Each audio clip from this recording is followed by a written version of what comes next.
I made this film for the second semester of my film class. It's a very free-form kind of class where a number of students would get together and organize, and whoever took on which role was what they were stuck with. So I directed this, and so and kind of put the scenario together, and people have been pretty happy with it. I entered it in a contest and got semi-finalist in the Midwestern competition for student films, for documentaries, and it got into the Ann Arbor International 16mm Film Festival. So it has some acceptance in the minor community here. Were you assigned to do a documentary, or did you choose? No, completely. That's why I say it's completely free form. The teacher says the assignment is to do one 10-minute sound sync 16mm film, and it's up to you to get a team together and to raise the money, which is a substantial amount of a student's problem. Yeah.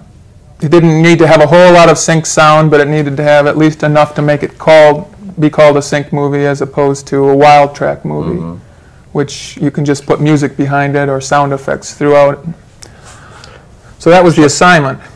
Well, we'd like to take a look at it. Would you like to introduce your movie to our audience? The movie's called It Warms You Twice. It's basically about the process of making firewood and burning it from standing tree to rising smoke. A couple of my friends happen to use firewood exclusively for heating, and so I focused in on the two of them and came up with It Warms You Twice.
Some people say wood heat is warmer. Heat is heat, but wood heat seems warmer.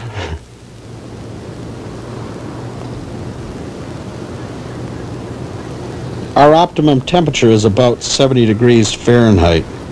We raise frogs so that the warmer temperatures are a useful means of heat for us because we have aerators, and the air that is pumped into the tanks pick up the warm air during the day and raise the temperature of the water in the tanks, which theoretically accelerates the development of the tadpoles. We're here 7 days a week, and if you're using a quick-growing wood such as poplar or box elder, we have to load the stove every 2 to 3 hours. But if it's a dense grain wood such as ash, we can fill it up at night and cut down the dampers and decrease the amount of air that is going in.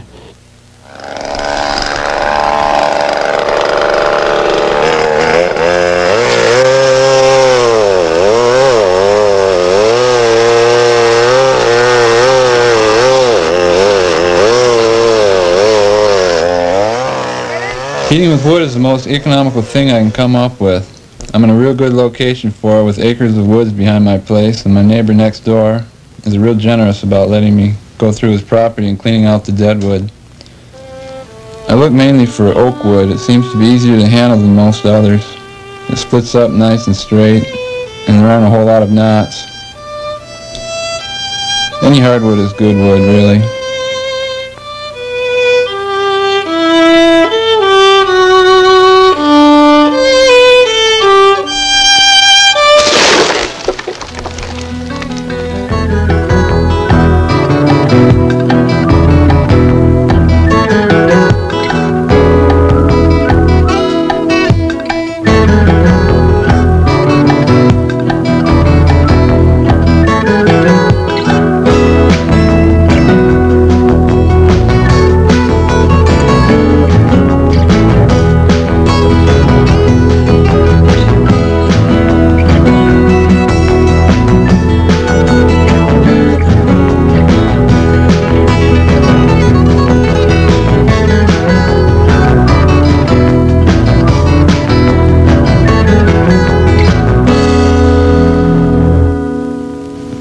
backyard's a golf course, so I don't work too many hours in the winter.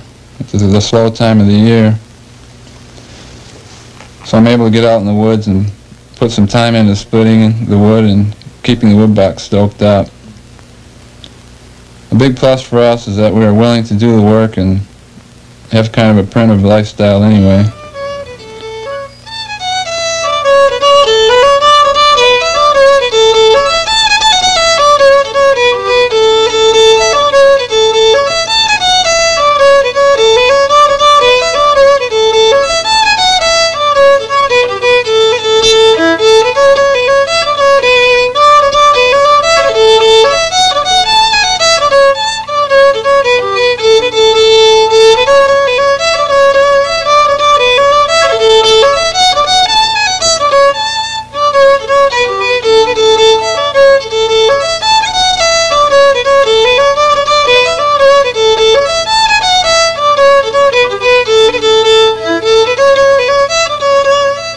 The biggest precaution that you have when you're cutting a tree down is to make sure that the tree falls where it's supposed to fall, in the direction.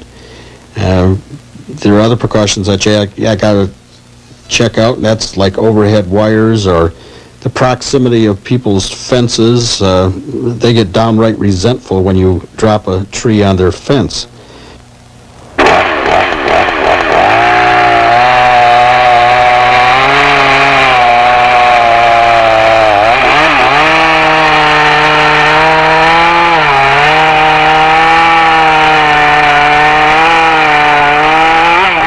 I guess I might be considered a farm boy, and I've always prided myself in the ability to go out and do a job and stick with it.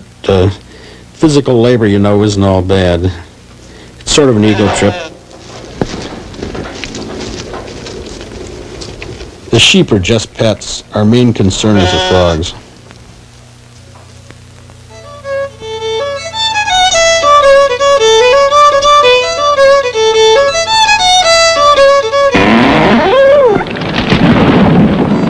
If you're cutting down a live tree, I would think that you should let it sit under reasonably dry conditions for a period of 3 or 4 months. Now that means that we are talking about a split piece of wood. One thing we should look at is when you split a piece of wood and you stack it in a pile, we always put the bark upwards so that when it rains the water will pass off and continue down the pile of wood. So after 3 months, you can use the wood. I used to stack the wood very carefully, but I found it was too time-consuming and it didn't have too many advantages. The last couple of years or so, I've just been throwing pallets down on the ground and covering them with the wood and throwing a tarp over that. The tarp keeps the snow off the wood and makes it easier to handle.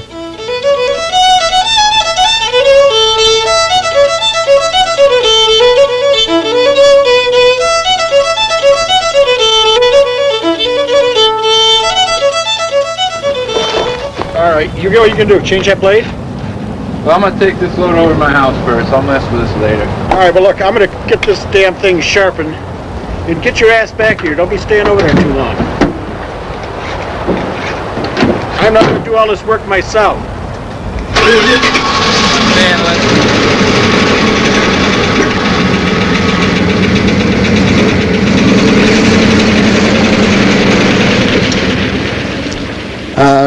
I use files to sharpen the chain. I don't use automatic devices. It's just you judge the angle of the sharpening procedure by eye and give it about 10 licks with the file, and theoretically the tooth on the saw is sharp.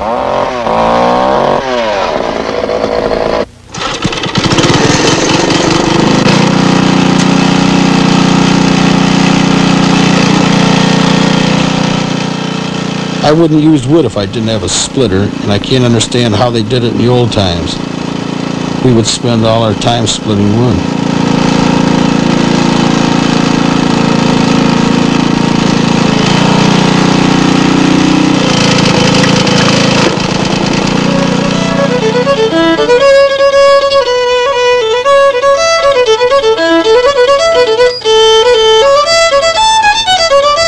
like using a maul as opposed to a power splitter. It's almost like a sport for me. It's a challenging thing to get the wood to split that way, and it's good exercise. There's no joke about how heating with wood warms you twice. Once when you split it and once when you burn it. Actually, I guess wood can heat you 4 or 5 times when you cut it, and the first time and every time you move it around.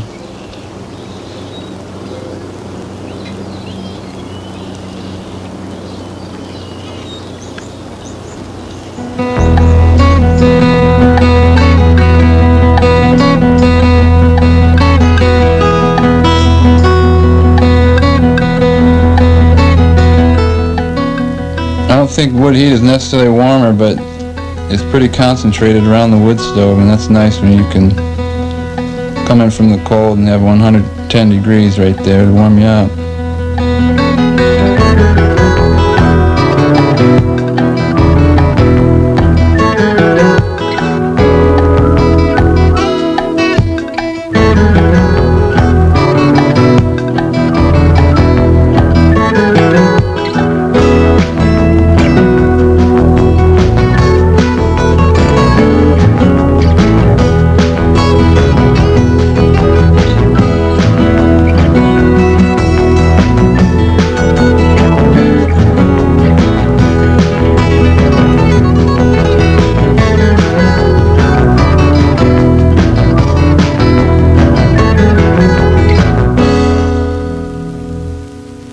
We ought to do it again.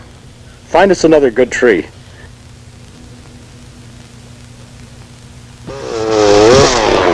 Roll, roll!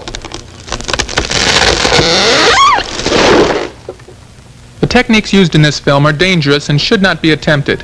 For information on safe handling of chainsaws, consult your local chainsaw dealer.